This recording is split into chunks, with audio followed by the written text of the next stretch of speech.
नमस्कार। अच्छा, कभी सोचा है कि साइंस और थिएटर इन दोनों का आपस में क्या लेना देना हो सकता है? आज हम एक ऐसे ही शख्स की कहानी में उतरेंगे, सुफियान आलम, जिन्होंने इन दो बिल्कुल अलग-अलग दुनियाओं को एक साथ मिला दिया। तो चलिए, सबसे पहले सुफियान के उस एक खास आइडिया को समझते हैं जो उनके हर काम की जड़ है। वो कहते हैं साइंस वो फिलॉसफी है जिसका प्रूफ है हमारे पास। मतलब सोचिए, ये लाइन साइंस को सिर्फ किताबों के फैक्ट से कहीं ज्यादा बड़ा बना देती है। ये इसे जिंदगी को देखने का, समझने का एक नजरिया बना देती है, एक ऐसी फिलॉसफी जिसे हम साबित कर सकते हैं। तो यहाँ सबसे बड़ा सवाल यही उठता है ना, कि एक लड़का जो कभी गलियों में फूल बेचा करता था, वो साइंस, थिएटर और फिलॉसफी, इन तीन बिल्कुल अलग-अलग दुनियाओं को एक साथ कैसे ले आया? आइए इस पूरी पड़ताल में उनकी इसी कमाल की जर्नी को परत दर परत खोलते हैं। तो कहानी शुरू होती है उनके बचपन से, जहां एक बहुत ही मामूली से साइंटिफिक एक्सपेरिमेंट ने एक बहुत बड़े सपने को जन्म दिया। जरा एक तस्वीर सोचिए। एक लड़का है जो दिन में सड़क पर फूल बेच रहा है और रात में एक छोटे से सरकारी फ्लैट में रहता है। यही सुफियान का बचपन था। पैसों की तंगी, मुश्किलें और मजे की बात देखिए, जिस फिजिक्स में आज वो माहिर हैं, वो सब्जेक्ट उन्हें शुरू में पल्ले ही नहीं पड़ता था। लेकिन फिर एक दिन क्लास 9th का एक छोटा सा प्रोजेक्ट था और उसी ने सब कुछ बदल दिया। एक मामूली सी मोटर से बल्ब जलाने का एक्सपेरिमेंट। बस उसी एक पल ने उनके अंदर फिजिक्स के लिए एक ऐसी चिंगारी जला दी जो आज तक बुझी नहीं है। और बस वहीं से साइंटिस्ट बनने का वो सपना शुरू हो गया। लेकिन कहानी में ट्विस्ट तो आना ही था। साइंस की सीधी साधी राह पर चलते चलते उनकी जिंदगी में एक ऐसा मोड़ आया जिसके बारे में किसी ने सोचा भी नहीं होगा। उनका रास्ता एकदम से घूम गया कला की दुनिया की तरफ, थिएटर की तरफ। और थिएटर जाने की वजह वो तो और भी मजेदार है। दरअसल सुफियान बहुत तेजी से बोलते थे, तो किसी ने सलाह दी कि भाई अपनी स्पीच ठीक करनी है तो थिएटर ज्वाइन कर लो। और बस इसी एक बहुत ही प्रैक्टिकल से कारण ने उन्हें आर्ट्स की दुनिया में पहला कदम रखवा दिया।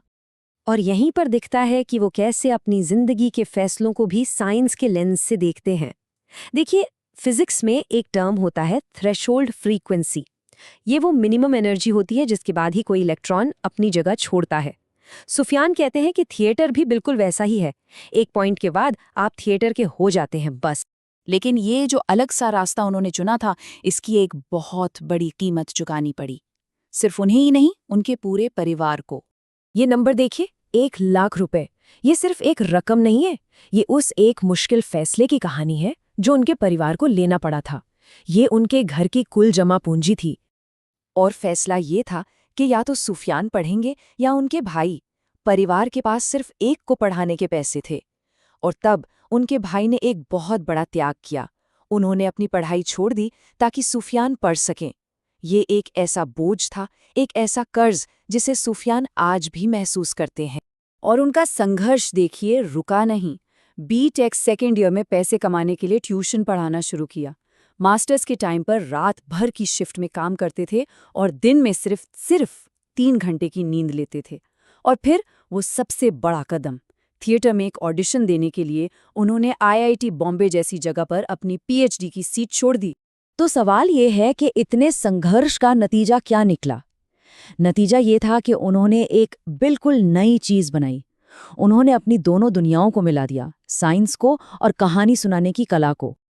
अच्छा, एक बात सोचिए, आइंस्टाइन की जनरल रिलेटिविटी जैसी कोई थ्योरी है जो उस वक्त सिर्फ कागजों पर थी, उसे कोई कैसे साबित करेगा? सुफियान इसी साइंटिफिक कहानी को एक ड्रामा की तरह सुनाते हैं। तो आइंस्टाइन को टेस्ट करने का प्लान ये था, जिस दिन पूरा सूरज ग्रहण लगे उस दिन सूरज के ठीक पीछे छिपे एक तारे को देखना था। थ्योरी के हिसाब से सूरज की जबरदस्त ग्रेविटी को तारे की रोशनी को मोड़ देना चाहिए, और अगर ऐसा हुआ तो वो तारा हमें अपनी असली जगह से थोड़ा खिसका हुआ दिखेगा। लेकिन कहानी में असली ड्रामा तो अब आया। 1919 में, जिस दिन ये सब होना था, उस दिन जोरों की बारिश होने लगी। ऐसा लगा मानो सब खत्म, सारी मेहनत बेकार चली जाएगी। और फिर ठीक उसी पल जब सारी उम्मीदें खत्म हो रही थीं, जैसा कि सुफियान खुद कहते हैं बड़े खूबसूरत अंदाज में, उस वक्त नेचर ने अपना पर्दा हटाया। बारिश रुक गई, बादल छटे और इतिहास बनते देखने का वो एक मौका मिल गया। और नतीजे ने सबको हैरान कर दिया। वो तारा सच में अपनी जगह से हटा हुआ था। आइंस्टाइन सही थे। अब देखिए, ये एक परफेक्ट एग्जाम्पल है कि कैसे एक साइंटिफिक फैक्ट जब कहानी बनकर सामने आता है तो कितना दिलचस्प हो जाता है। तो ये सब हमें उनकी जिंदगी की सबसे बड़ी सीख पर लाता है, वो ज्ञान जो मुश्किलों के बीच से ही निकलता है। सोफियान का एक बहुत ही सीधा साधा मगर गहरा फलसफा है, आलोचना मत करो, रचना करो। मतलब दुनिया में कमियां निकालना, क्रिटिसाइज करना बहुत आसान है। असली हिम्मत का काम तो कुछ नया बनाना है, कुछ क्रिएट करना है। अपनी इस पूरी जर्नी में वो अपनी माँ के विश्वास को सबसे बड़ा सहारा मानते हैं। वो कहते भी हैं कि ये उनकी मेहनत नहीं है, ये तो उनकी माँ की 26 साल की तपस्या है जिसका फल आज दिख रहा है। और अपनी माँ के इसी सहारे को वो इस खूबसूरत शेर से बयां करते हैं। ये दिखाता है कि कैसे उनकी माँ की दुआएं हर मुश्किल में उनका कवच बनी। जब कश्ती मेरी सैलाब में आ जाती है, माँ दुआ करते हुए ख्वाब में आ जाती है। तो आखिर में एक सवाल सबके लिए है जो उनकी पूरी जिंदगी का सार है। ज्यादा ताकतवर क्या है? वो रास्ता जो हम खुद चुनते हैं या वो रास्ता जो हालात हमें बनाने पर मजबूर कर देते हैं? और अंत में सूफियान हम सबके लिए एक बहुत पावरफुल मैसेज छोड़ जाते हैं। एक ऐसी बात जो हमें पूरी शिद्दत से जीने की प्रेरणा देती है।